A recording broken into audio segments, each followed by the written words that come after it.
Para alguien que no tiene idea, como nosotros, por ejemplo, ¿qué sería un offshore? Bueno, las empresas o las sociedades offshore en realidad son empresas que se radican en un lugar distinto a el lugar donde llevan a cabo sus operaciones. ¿Qué quiere decir esto? Que se van a radicar a países en los cuales tienen beneficios impositivos y beneficios legales mayores al lugar en donde van a realizar su operación.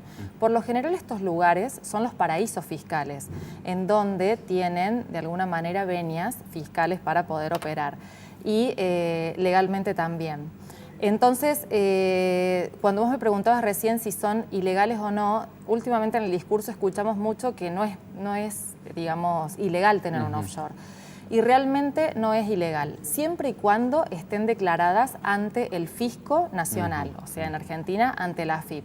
Si no están declaradas, ahí se puede incurrir en casos de evasión o en casos de lavado, según cuál sea el caso. ¿Esto es punible? Porque, por ejemplo, yo me olvido de declarar que tengo $1,500,000 depositado en algún lado y cuando me preguntan, no, es que se lo deposité a un amigo a nombre mío porque él no podía ir a firmar ese día. Bueno, eso bajo ningún aspecto, ¿no? Porque en definitiva hay muchas figuras que se tienen que investigar, empezando desde testaferro hasta lo que sigue en adelante.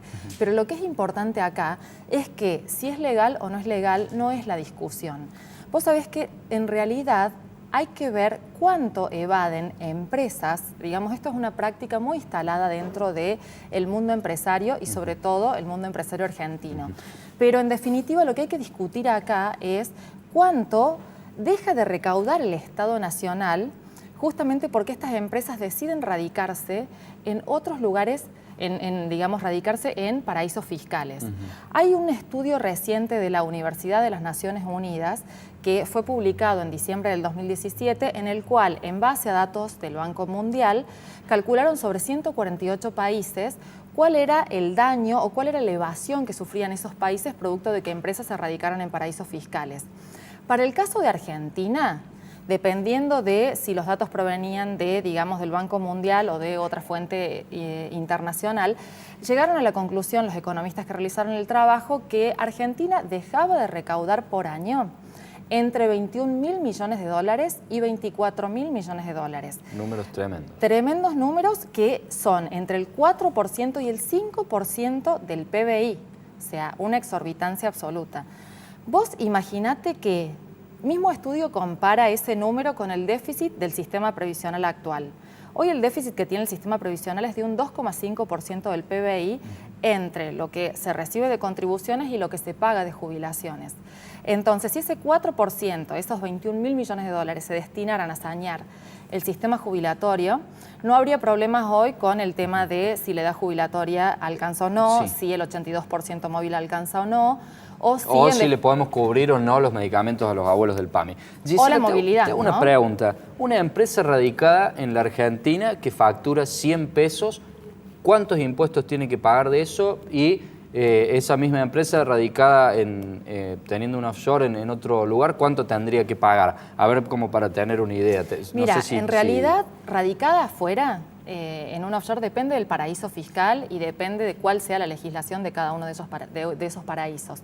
Pero seguramente va a ser mucho menos, y el principal reclamo de los empresarios de acá era justamente la presión impositiva, que antes de la reforma previsional, que recién empezara a actuar este año, entre impuestos nacionales, impuestos provinciales y impuestos municipales, el Estado terminaba siendo un socio al 50% prácticamente de una empresa nacional o una empresa, digamos, grande, una empresa pyme.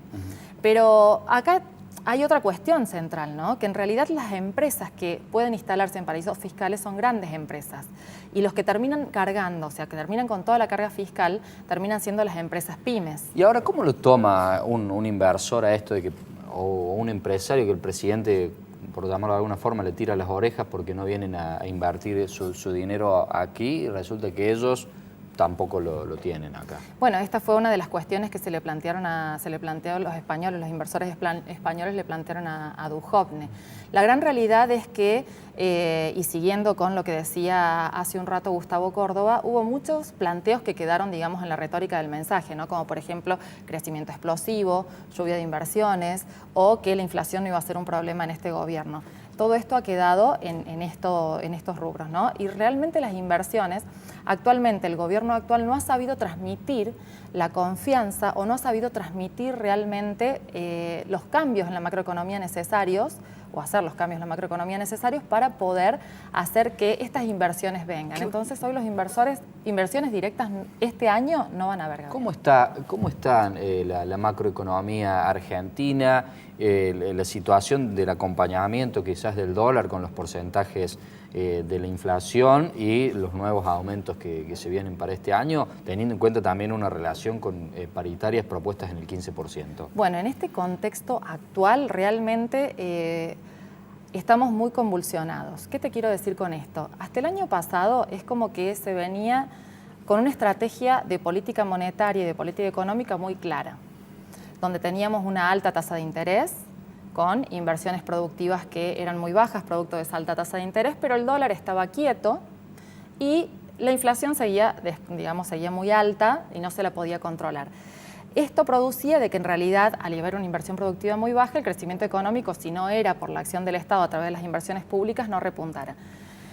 A partir de lo que fue el 28 de diciembre del 2017, se cambió radicalmente con lo que iba a ser la política económica del gobierno, cambiando, ¿no?, la política monetaria, es decir, reduciendo un poco más la tasa de interés y de esta manera dejando flotar un poco más el dólar y relajando en cierta manera la inflación.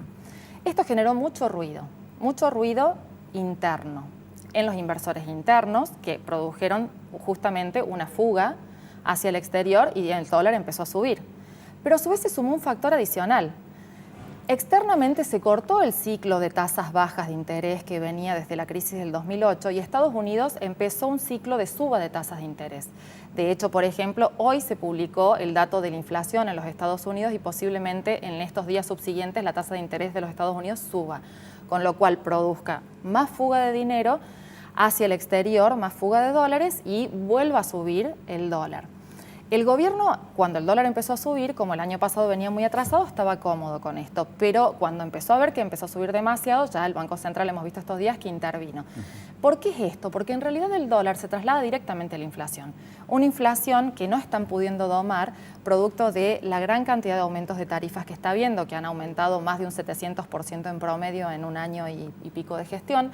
A su vez, el precio del combustible, que vos tenés muy buenas estadísticas con respecto al aumento y que en definitiva desde que se liberó el precio no ha dejado de aumentar.